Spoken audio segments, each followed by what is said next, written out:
This video is brought to you by John Robson Guitar Tuition. If you enjoy the content, please consider supporting the channel by enrolling on a course, purchasing some guitar lessons or a t-shirt, or you can join my Patreon. Now, on with the show. Hello chaps, welcome once again to John Robson Guitar Tuition. As always, I do hope you're well. First of all, let me apologise for the slightly unkempt state of the room behind me. I'm recording this video on Good Friday and, well, a few hours before the live stream basically, and we've got friends staying for Easter, so as well as being my workspace, this is also our spare bedroom, so hence the duvet you can see in the background. Anyway, let's talk about strumming. There is a particular little flourish that you can put into a strumming pattern that crops up in all genres of music, and I often get students asking me about it. Many of them seem to think it's got something rhythmically to do with triplets, so they'll kind of start getting on Google and typing in things like triplet strumming and stuff like that, and of course it's no help to them because this isn't based on triplets. I could try and describe exactly what I'm talking about, but I think it's probably easier if I show you an example of this kind of strumming flourish in action. Here it is.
So there you have it. It's you can probably see why I call it fanfare strumming, because it's got that ta-da-da kind of feel to it. And as you heard there, it's usable on an acoustic guitar for an accompaniment part, and you also probably heard it on the crunchy power chord electric guitar parts towards the end. So anything that can be really useful on a strummy acoustic guitar and a power chord crunchy electric guitar is a versatile technique and well worth having an understanding of. So here's how you do it. Rhythm explanation. Okay, so the rhythm we're talking about today is essentially a mix of the previous two types of strumming that we've looked at, where we've been counting 1 and 2 and 3 and 4 and, which is eighth notes or quavers. And then last week we looked at where you're counting 1E and 2E and basically dividing each beat by 4, which is known as 16th notes or semiquavers. Today we're going to be mixing the two approaches together. So if we take a look at the basic 1 and 2 and 3 and 4 and strumming pattern, just as a reminder, this is what that sounds like if I just do a few bars of that on a G chord.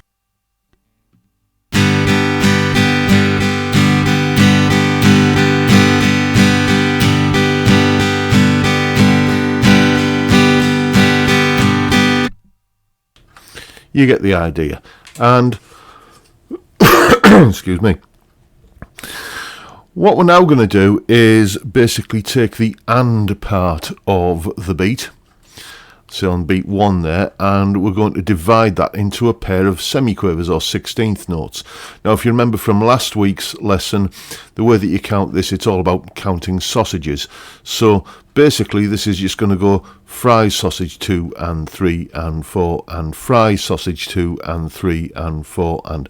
So any beat where you've got that kind of thing happening on the and, just count that beat as fry sausage, and it'll sound like this.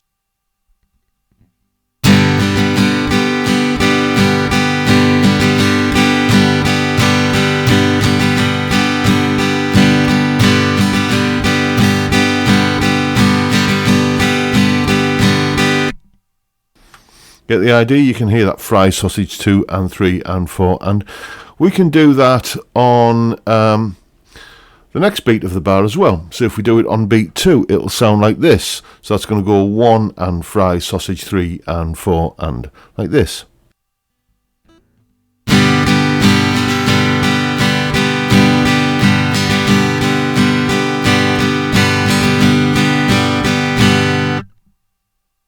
That kind of thing.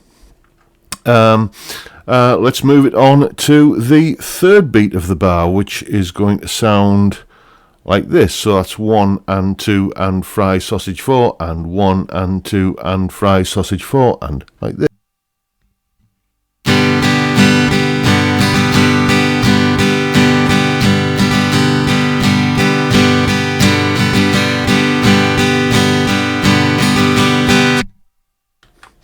And then probably the most widely used incarnation of this mixture of semi-quaver and quaver, or 8th and 16th note strumming, is where we place that that kind of thing on the final beat of the bar. And what I'm going to do this time is slightly different. I'm going to come in with that rapid down upstroke on the count in, so 1 and 2 and 3 and da da da, like that. Okay, and it's a sound you will have heard a million times.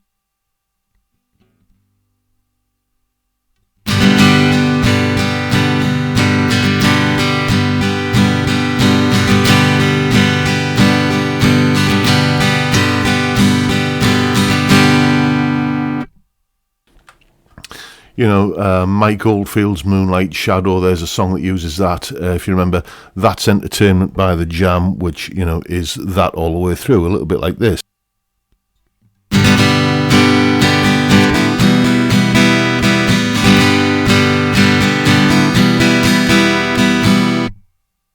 And of course there you can see I'm mixing the in that approach that we used in the first of these rhythm guitar lessons, where we're actually missing some of the strokes on the way down and up like that. So a very effective little strumming technique for adding a bit of a fanfare to a rhythm. That's the way I interpret it. That's what it sounds like when I hear it. It's ta-da-da, that kind of sound. I can't stress enough the importance of, excuse me, as I was saying, I can't stress highly enough the importance of keeping this strumming arm absolutely loose and relaxed at all times. Once again, I mentioned this in the first video in this series. If you look there at how loosely I'm holding the pick, if you're holding the pick correctly, you are almost but not quite on the verge of dropping it. It's the only way you're going to be able to do that fast sort of double back where you're going like this.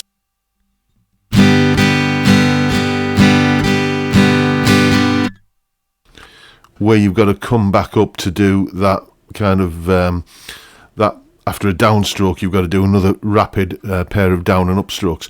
You've got to be relaxed and loose and limber to do that. If you tense up, you're trying to push the car with the brakes on.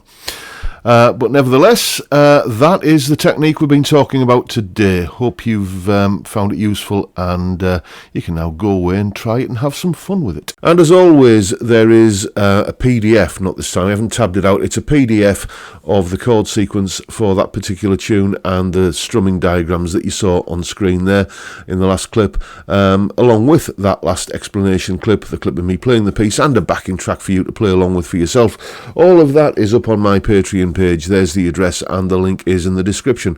As I'm sure you probably know by now, $3 or £2.50 a month, and you get access to all of these additional resources that go along with these YouTube videos. A massive, massive heartfelt thank you to everybody who supports me in that or any of the other ways, all of which are linked downstairs in the description. And that is pretty much the video for today, folks. Hope you found it useful and informative in some small way, and if that's the case, please hit the subscribe button and the notification bell if you haven't already done so, and why not give me a like while you're at it.